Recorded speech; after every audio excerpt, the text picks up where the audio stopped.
Dear students, today we are going to study one most important topic, that is the finite verb and non-finite verb. See here, I have written the meaning of the finite verb. What is the meaning? A finite verb is a verb. A finite verb is a verb that changes according to the subject. That changes according to the subject and tense. And what? Tense. ಈ ತರ ಏನಪ್ಪ ಅಂದ್ರೆ verb ಅಂತಂದ್ರೆ ಏನ್ರಿ? ಏನು finite verb ಅಂತಂದ್ರೆ ಏನು? Finite verb ಅಂತಂದ್ರೆ ಬೇರೆ ಮತ್ತೇನು ಅಲ್ಲ. ಫೈನೈಟ್ ವರ್ಬ್ ಅಂತಂದ್ರೆ ಅದು ಕೂಡ ವರ್ಬನೇ. ಆದ್ರ ಅದರದೇ ಆದಂತ ಕ್ಯಾರೆಕ್ಟರ್ಸ್ ಅದಾವ, ಅದರದೇ ಆದಂತ ಗುಣಲಕ್ಷಣಗಳದಾವ. ಅದ ಏನ್ ಮಾಡ್ತದ್ರಿ? ಫೈನೈಟ್ ವರ್ಬ ಸಬ್ಜೆಕ್ಟ್ ಹೆಂಗ್ ಬದಲಾವಣೆ ಆಗ್ತದನೋ ಹಂಗ ಅದು ಚೇಂಜ್ ಆಗ್ತದ ಅಂತಕ್ಕಂಥದ್ದು. ಎರಡನೇದು ಹೆಂಗ್ ಚೇಂಜ್ ಆಗ್ತದಂದ್ರಿ? ಟೆನ್ಸ್ ಹೆಂಗ್ ಬದಲಾವಣೆ ಆಗ್ತದನೋ ಹಂಗ ಅದು ಚೇಂಜ್ ಆಗ್ತದೆ. ಎಕ್ಸಾಂಪಲ್ ನೋಡ್ರಿ, ನಿಮ್ಗೆಲ್ಲರಿಗೂ ಗೊತ್ತು. ಇಲ್ಲಿ ನೋಡ್ರಿ, ಆ ಇದು ಏನ್ರಿ? ಸಬ್ಜೆಕ್ಟ್. ಏನದು? ಸಬ್ಜೆಕ್ಟ್. ಆಯ್ ಜೊತೆ ಇದು ವರ್ಬ್. ಇದು ಆಯ್ ಜೊತೆ ಏನಾಗಿದ್ರೆ ಅದು ಐ ರೈಟ್ ಎ ಲೆಟರ್ ಅಂದ್ರ ಅದರ ರೂಪ ಏನು? ಮೂಲ ರೂಪದಲ್ಲಿದೆ. ರೈಟ್ V1 ಒಳಗಿದೆ ಅದು. ರೈಟ್ ಅದುವೇ ಏನಪ್ಪಾ ಅಂತಂದ್ರೆ ಸಪೋಸ್ ನಾವು ಇಲ್ಲಿ ತಗೊಂಡಿವಿ ಅಂತಂದ್ರ ಏನು? ಹಿ ರೈಟ್ಸ್ ಎ ಲೆಟರ್. ಇಲ್ಲಿ ಹಿ ಅನ್ನೋದು ಏನದು? ಹಿ ಅನ್ನೋದು ಏನ್ರಿ? ಸಬ್ಜೆಕ್ಟ್. ಅದು ಹಿ ಅನ್ನೋದು ಏನ್ರಿ? ಸಬ್ಜೆಕ್ಟ್. ಈ ಸಬ್ಜೆಕ್ಟ್ ಏನಾಗಿದೆ? ಈ ಸಬ್ಜೆಕ್ಟ್ ಜೊತೆ ಈ ರೈಟ್ ಫಾರ್ಮ್ ಬದಲಾವಣೆ ಆಗಿದೆ ನೋಡ್ರಿ. ರೈಟ್ ಏನಾಗಿದೆ? ಬದಲಾವಣೆ ಆಗಿತ್ತಲ್ಲ, ಏನಾಗಿದೆ? ಅದು ರೈಟ್ಸ್ ಆಗಿದೆ. ಹಿಂಗೆ ಏನಾಗ್ತದ್ರಿ?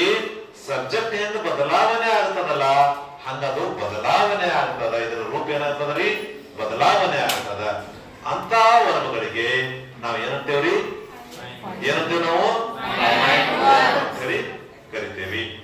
ಇನ್ನು ಅದೇ ತರ ನೋಡ್ರಿ, ಮತ್ತ ಸಿ ಬಂತಂದ್ರ ಸೀದೇನು? ಸಬ್ಜೆಕ್ಟ್. ಈ ವಾಕ್ಯ ಒಳಗ ಅದು ಸಬ್ಜೆಕ್ಟ್. ಸಿ ಜೊತೆ ಏನಾಗಿದೆ ನೋಡ್ರಿ? ಅದು ರೈಟ್ಸ್ ಆಗಿದೆ.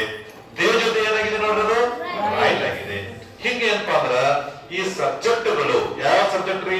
I, we, you, he, she, it, they. ಆಮೇಲೆ ಮಕ್ಕಳ ಹೆಸರು ಬರ್ಬೋದು, ಅನು, ಆಮೇಲೆ ಮನೋಹರ ಅಂತೇಳಿ ಕೂಡ ಬರ್ಬೋದು. ಈ ತರ ಏನಪ್ಪಾ ಅಂದ್ರ ಅವರೆಲ್ಲರೂ ಏನಪ್ಪಾ ಅಂತಂದ್ರ ವಾಕ್ಯದಲ್ಲಿ ಏನಿರ್ತಾರ? ಅವರು ಸಬ್ಜೆಕ್ಟ್ ಆಗಿ ಇದ್ದಿರ್ತಾರೆ ಅಂತಕ್ಕಂಥದ್ದು. ಹಂಗ ಬಂದಾಗ ಬೇರೆ ಬೇರೆ ಸಬ್ಜೆಕ್ಟ್ ಬಂದಾಗ ಅದರ ರೂಪವನ್ನ ಏನ್ ಮಾಡ್ತದ? ಬದಲಾವಣೆ ಮಾಡ್ತದ. ಎಕ್ಸಾಂಪಲ್ ಆಗಿ ಐ ರೈಟ್ ಎ ಲೆಟರ್ ಇದ್ರ ಹಿ ಬಂದಿತ್ತಂದ್ರ ಹಿ ರೈಟ್ಸ್ ಎ ಲೆಟರ್ ಆಗ್ತದ. ಈ ತರ ಏನಾಗ್ತದ್ರಿ? ಅದು ಬದಲಾವಣೆಗೊಳ್ತದ ಅಂತಕ್ಕಂಥದ್ದು. ಅಂದ್ರೆ ಈಗ ಏನ್ ಬಂದ್ರ verb that changes according to the subject. Subject ಅಂದ್ರೆ ಗೊತ್ತೈತಲ್ಲ ಎಲ್ಲರಿಗೆ? ಜರ್ಲ ಹೇಳ್ತಿಂತು ಎಸ್ ಸರ್ ಅಂತ ಅನ್ಬೇಕು. ಹಾ ರೀ ಅಲ್ಲ, ಎಸ್ ಸರ್. ರೈಟ್. ನೆಕ್ಸ್ಟ್ ಏನು ಅಂತಂದ್ರೆ ಇನ್ನು ನೋಡ್ರಿ, and also it changes according to the tense also. Tense also. ಈಗ ಟೆನ್ಸ್ ಬದಲಾವಣೆ ಆಯ್ತು, ಕಾಲ ಬದಲಾವಣೆ ಆಯ್ತು ಅಂತಂದ್ರೂ ಕೂಡ ಅದು ಬದಲಾವಣೆ ಆಗ್ತದ. For example I right A letter ಇದ್ದದ್ದು ಪಾಸ್ಟ್ ಟೆನ್ಸ್ ಒಳಗೆ ಏನಾದ್ರಿ? ಐ ರೋಟ್ ಎ ಲೆಟರ್ ಆಗ್ತದ. ಆಮೇಲೆ ವಿ ರೈಟ್ ಎ ಲೆಟರ್ ಇದ್ದದ್ದು ಪಾಸ್ಟ್ ಟೆನ್ಸ್ ಒಳಗೆ ಏನಾಗ್ತದ? ಜೋರ ಹೇಳ್ರಿ. ಕರೆಕ್ಟ್. ಆಮೇಲೆ ಹಿ ರೈಟ್ಸ್ ಎ ಲೆಟರ್ ಇದ್ದದ್ದು ಪಾಸ್ಟ್ ಟೆನ್ಸ್ ಒಳಗೆ ಏನಾಗ್ತದ್ರಿ? ಕರೆಕ್ಟ್. ಆಮೇಲೆ ಸಿ ರೈಟ್ಸ್ ಎ ಲೆಟರ್ ಇದ್ದದ್ದು C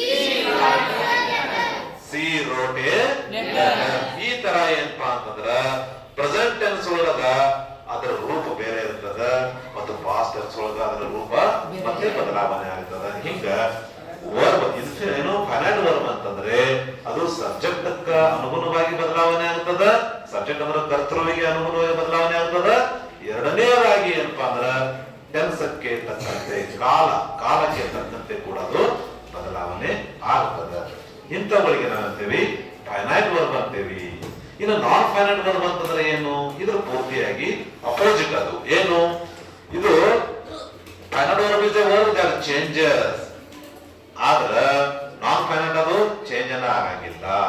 it won't be changed.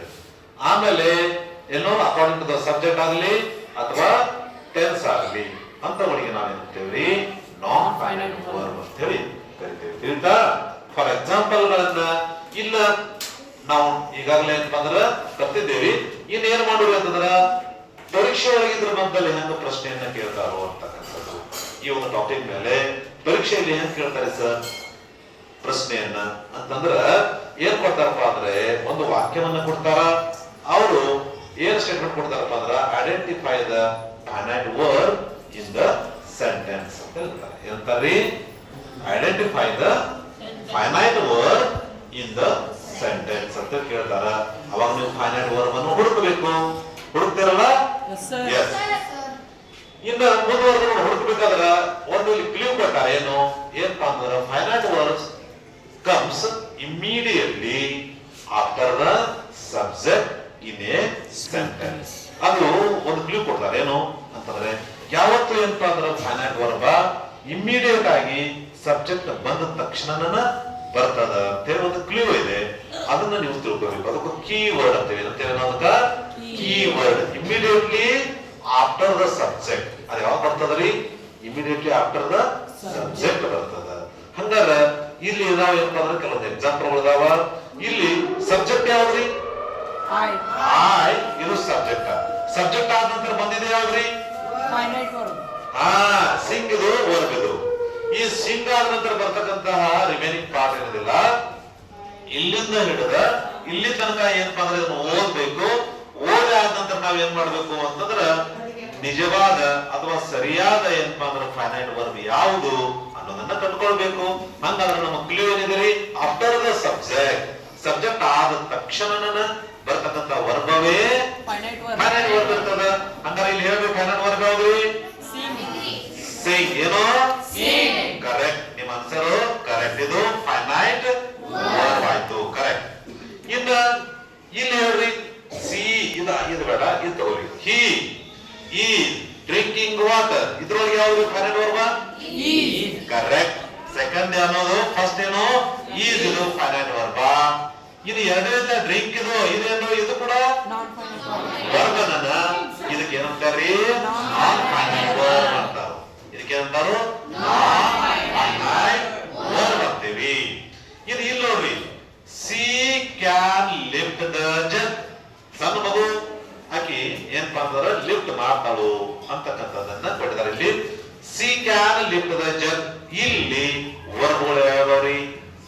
Can. Correct. ಮತ್ತು ಎರಡು ಅದಾವಲ್ಲ? ಇಲ್ಲಿ ಎಷ್ಟು ಅದಾವ್ರಿ ವರ್ಬ್ಗಳು? ಎರಡು ಅದಾವು. ಕ್ಯಾನ್ ಇದು ಮಾಡಲ್ ಆಕ್ಸಿಲರಿ ವರ್ಬ್ ಆದ್ರ ಲಿಫ್ಟ್ ಇದು ಮೇನ್ ವರ್ಬ್ ಇದೆ. ಹಂಗಾಗಿ ಇದ್ರೊಳಗ ಫೈನೈಟ್ ವರ್ಬ್ ಯಾವ್ದ್ರಿ? ಯಾವ್ದ್ರಿ? ಕ್ಯಾನ್. ಸರಿ, ವೆರಿ ಗುಡ್. Finite verb. ಇನ್ನ ಎರಡನೇ ಬರೋದು ಯಾವ್ದ್ರಿ? ನಾನ್ ಫೈನೈಟ್ ವರ್ಬ್. ಕರೆಕ್ಟ್. ನೋಡ್ರಿ ನಾನ್ ಫೈನೈಟ್ ವರ್ಬ್ ಅಂತಕ್ಕಂಥದ್ದು. ಇನ್ ಲಾಸ್ಟ್ ಹೇಳ್ರಿ I am singing a song in the function. I am singing a song in the function ಅಂತಕ್ಕಂಥ ಒಂದು ಸೆಂಟೆನ್ಸ್ ಇದೆ. ಇದರಲ್ಲಿ ವರ್ಬ್ ಯಾವ್ರಿ? am. ಕರೆಕ್ಟ್. Very good. ಮತ್ತು singing. ಇವು ಎರಡು ಏನಪ್ಪ ಅಂದ್ರೆ ವರ್ಬ್ಗಳು. ಹಂಗಾದ್ರ ಸಬ್ಜೆಕ್ಟ್ ಯಾವ್ದ್ರಿ? ಐ. ಇದು ಸಬ್ಜೆಕ್ಟ್.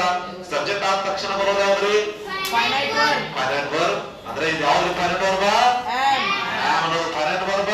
ಉಳಿಕಿದ್ದು non finite verb.